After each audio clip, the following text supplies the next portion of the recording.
Sir, एखाद्या विद्यार्थ्याने अगर आत्महत्या केली ना, तुम्हाला भोळ करून मारा मी पहिले सांगतो. एमपीएससी रद्द झाली पाहिजे ती ऑनलाईन. समजतं तुला मराठी? कोण हॅलो, बोलता तुम्ही? नाव काय मी तुमचं? रमेश पाटील बोलतोय. अगर एखाद्या एमपीच्या मुलांनी आत्महत्या केली ना, तुला सटकून काढू रोड. महाराष्ट्र लोकसेवा आयोगाचे अध्यक्ष विवेक भीमनवार यांच्याशी रमेश पाटील यांनी परीक्षा प्रक्रियेसंदर्भात थेट संवाद साधल्याचा दावा समोर आला आहे. या कथित कॉल रेकॉर्डिंगने सध्या प्रसारमाध्यमे आणि सोशल मीडियावर मोठी खळबळ उडवली आहे.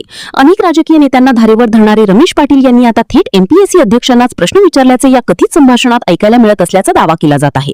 परीक्षा प्रक्रिया, विद्यार्थ्यांचे प्रश्न आणि आयोगाच्या भूमिकेबाबत त्यांनी स्पष्ट व आक्रमक भूमिका मांडल्याचे सांगितले जात आहे. मात्र या कथित कॉल रेकॉर्डिंगची अधिकृत पुष्टी अद्याप झालेली नाही. त्यामुळे या दाव्यांकडे अधिकृत माहिती उपलब्ध होईपर्यंत सावधपणे पाहणे आवश्यक आहे. नेमके या संभाषणात काय बोलले गेले पहा ही चर्चित असलेली कथित call recording. Hello sir, Bhimanwar saheb MPSC अध्यक्ष. हो.